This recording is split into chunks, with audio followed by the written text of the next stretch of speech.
उत्तर प्रदेश की सियासत में साल 2027 के विधानसभा चुनाव से पहले मुस्लिम वोट बैंक को लेकर हलचल तेज है।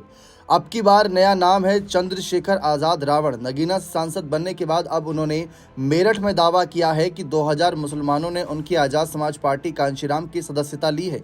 इस दावे के बाद यूपी की राजनीति में बहस छिड़ गई। क्या रावण मुसलमानों के लिए नए विकल्प के रूप में उभर पाएंगे या सिर्फ आंकड़ों का खेल है? समाजवादी पार्टी के विधायक हसन जुमी ने कहा कि हर दल अपनी पार्टी का जनाधार बढ़ाने की कोशिश करता है, लेकिन सच्चाई यह है कि मुसलमानों का विश्वास अगर किसी ने जीता तो वो मुलायम सिंह यादव थे। उन्होंने हमेशा संविधान को सर्वोपरि रखा, जात पात से ऊपर उठकर काम किया। रूमी ने आगे कहा कि नगीना सीट आरक्षित थी, इसलिए वहां के मुस्लिम मतदाताओं को लगा कि चंद्रशेखर उनके हित में है, इसीलिए उन्हें जिताया गया। पश्चिमी यूपी में मुस्लिम और दलित वोटर आज भी अपनी नई पहचान खोज रहा है, लेकिन चंद्रशेखर का 2000 मुसलमानों की पार्टी ज्वाइन कराने का दावा ज़्यादा बढ़ा चढ़ाकर बताया गया। ये जो लगता है यह आंकड़ा 200 भी हो सकता है। उन्होंने कहा कि ओवैसी जैसे बड़े मुस्लिम चेहरे भी अभी तक मुस्लिम समाज को न्याय नहीं दिला पाए, तो रावण जैसे नाम तो बहुत छोटे हैं। भारतीय जनता पार्टी के अल्पसंख्यक मोर्चा के प्रदेश मंत्री अनस उस्मानी ने कहा कि आज़ादी के बाद से हर चुनाव में मुस्लिम समाज को सिर्फ इस्तेमाल किया गया।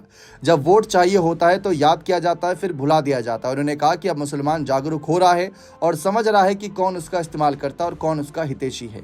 कांग्रेस, सपा या बीएसपी किसी ने मुसलमानों के लिए कुछ नहीं किया। आज बीजेपी सरकार में योजनाओं का लाभ बिना भेदभाव के दिया जा रहा है। 3 तलाक कानून हो या वक्फ बोर्ड में सुधार, ये सब भाजपा ने किया। अनस उस्मानी का कहना है कि अब मुसलमानों को दूसरे के पीछे जाने के बजाय खुद नेतृत्व तैयार करना चाहिए। उन्होंने सपा बसपा पर निशाना साधते हुए कहा कि आजम खान, इरफान सोलंकी या नसीमुद्दीन सिद्दीकी जैसे नेताओं का हश्र सबके सामने है, इसीलिए मुसलमानों को अब खुद अपना नेता बनना चाहिए। वहीं एआईएम नेता उमर मारूफ भी बोले कि 70 साल से जो है मुसलमानों को ठगा जा रहा है। वहीं पश्चिमी यूपी में मुस्लिम आबादी कई सीटों पर निर्णायक है। चंद्रशेखर रावण की कोशिश इसी वर्ग में पेट बनाने की, लेकिन यह राह आसान नहीं। जहां तक देखा जाए, जहां एक और सपा ने परंपरागत मुस्लिम यादव समीकरण पर पकड़ बनाई, वहीं भाजपा सबका साथ सबका विकास के नारे के जरिए अल्पसंख्यकों को अपनी तरफ खींचने की कोशिश कर रही है। आपको याद दिला दें कि चंद्रशेखर आज़ाद भी लगातार इसी बात पर ध्यान दिलाते रहे हैं कि अगर राज्य में कल को सरकार बनती है उनके नेतृत्व की, तो मुस्लिम समुदाय से किसी को डिप्टी सीएम के पद तक लेकर जा सकते हैं, जो काम अभी तक सपा कांग्रेस ज़्यादा अच्छे तरीके से नहीं कर पाए। और बसपा की भी नज़रों में देखें तो वो काम अच्छे तरीके से नहीं हुआ, तो वही काम चंद्रशेखर करना चाहते हैं। बीच बीच में आजम खान के परिवार से भी उनकी नज़दीकियाँ किसी से छुपी नहीं थी। अखिलेश भी ये बात जानते थे।